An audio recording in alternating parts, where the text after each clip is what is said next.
Rob Schenck here, your missionary to Capitol Hill in Washington, D.C. Of course, I'm far from my geographic mission field. As I've been saying, I'm here in Tampa, Florida, where, as you can see behind me, the convention center for the Republican National Convention is situated.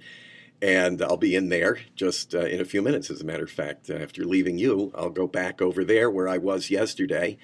And of course, all of the excitement here is a little bit tempered by our constant thought and prayers for all of our friends and everybody who's suffering with that storm that was predicted to hit here, never really did with any force, but moved on to the northern coast of the Gulf and is right now affecting our friends in New Orleans. So our prayers are still with them. Hope yours are too.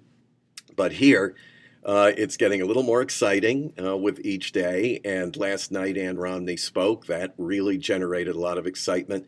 Before I tell you about that, though, I want to just tell you about the most exciting and meaningful part of my day yesterday was something I happened on. I was roaming the halls of the convention center and suddenly looked up to see a sign that read prayer room.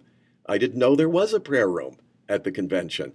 And I looked inside, and there was a small circle of people praying earnestly for this convention, for all of the delegates and all of the candidates, and for, of course, for the country.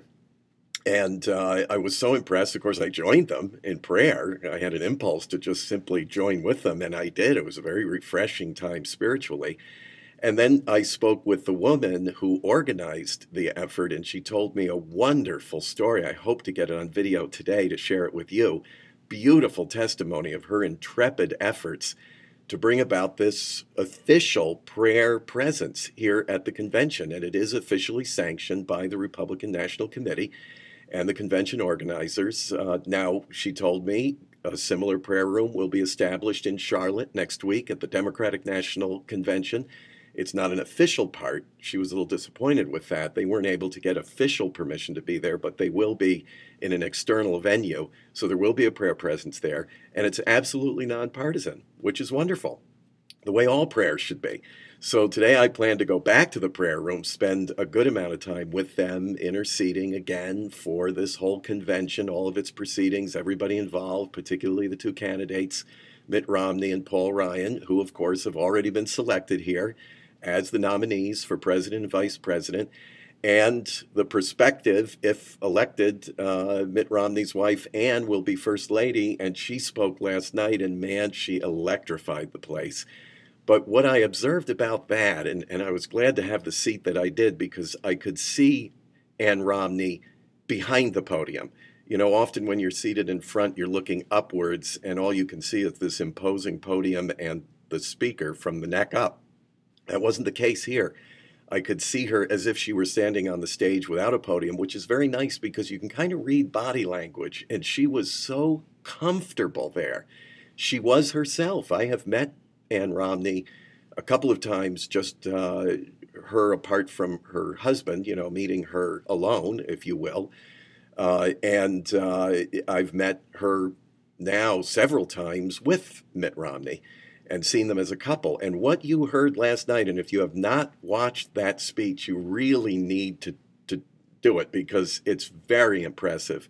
And it conveys really who they are. She was so relaxed, so much herself, very authentic. And the story she told was very touching about their lives together and their principles and so on. And what you see is what you get.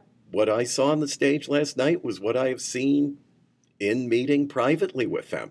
So I hope you'll watch that. It was very, very meaningful. Share it with a lot of other people. It's worth watching because it really helps to get you to know them. You know, Mitt Romney is like so many guys, a little bit, you know, shy, retiring, reticent. It's hard to believe when you're in public life, but actually many people I meet in Washington are very shy people.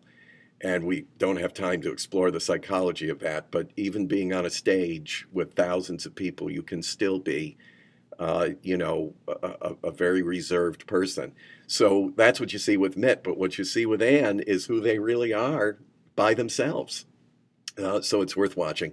And tonight, of course, we're anticipating Paul Ryan's speech, the congressman from Wisconsin, who is now the vice presidential running mate for Mitt Romney.